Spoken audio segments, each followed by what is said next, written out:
حضرت فاطمہ کے وصال کا وقت آیا، انتقال کا، تو حضرت اسما بنت امیس کو بلایا اور بلا کے فرمانے لگی تو مجھے غسل دینا اور سوائے میرے شوہر مولا علی کے کسی اور سے مدد بھی نہ لینا۔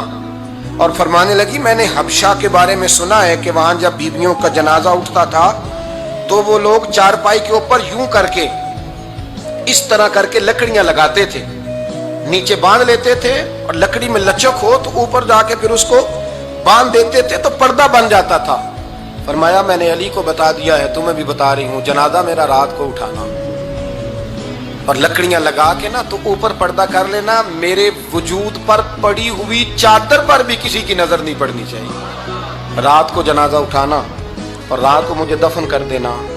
مدینہ منورہ میں حضور کے وصال ظاہری کے 6 ماہ بعد جناب فاطمہ الزہرا کا جنازہ اٹھا تو مسجد نبوی شریف سے ایک شخص اپنی داڑھی آنسوؤں سے بھگوتا ہوا نکلا تو حضرت ابوبکر صدیق نے کھڑا کر کے پوچھا کیوں نبی پاک کے چچا عباس روتے کیوں ہو؟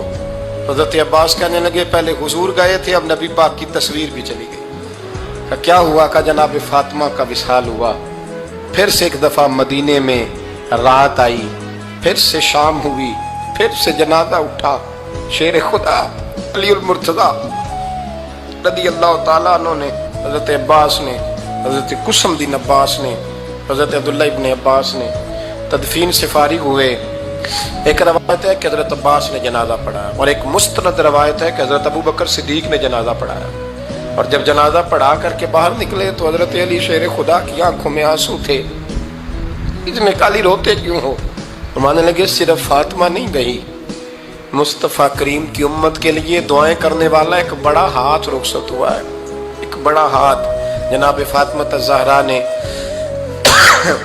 29 سال کی عمر مبارک گزاری۔ میں نے پہلے بھی ایک دفعہ یہ موضوع بیان کیا تھا تو میں نے بات کر دی تھی، کیونکہ میں نے نہیں کی، وہ بات کسی اور کی ہے، کرنی بڑی ضروری ہے۔ علامہ اقبال کہنے لگے، اسرار بے خودی میں لکھنے لگے کہ فاطمہ جو تو نے کیا ہے وہ کوئی نہیں کر سکتا۔ اقبال کہنے لگے فاطمہ جب تجھے دیکھتا ہوں نا تڑپ اٹھتا ہوں۔ کہنے لگا فاطمہ میرے رسول کریم نے نا میرے پاؤں میں شریعت کی زنجیریں باندھ دی ہیں، اگر مجھے شریعت منع نہ کرتی، حضور پابند نہ کرتے تو میں کعبے کا طواف نہ کرتا، تیری قبر کا طواف کرتا۔ فاطمہ تو نے 29 سال میں وہ انقلاب برپا کیا، امت پر وہ رحمت کی۔ علی کے گھر کی ہے عزت، علی سے سنتے ہیں، نبی کے گھر کی ہے عزت، نبی سے سنتے ہیں۔ وہ جس نے معزز کیا گھرانے کو، حسین پال کے جس نے دیا زمانے کو۔ اور میرے اعلیٰ حضرت فرماتے ہیں سیدہ زاہدہ طیبہ طاہرہ۔ کبھی آپ اگلا فقرہ سنے نے تو بریلی کے امام نے حد کر دی، فرمانے لگے جان احمد کی راحت پہ لاکھوں سلام۔ جان احمد کہتے ہیں نبی پاک کی جو جان ہے وہ سیدہ فاطمہ ہے، اور صرف جان نہیں، یہ وہ والی حضور کی جان ہے جس سے نبی پاک سکون حاصل کرتے۔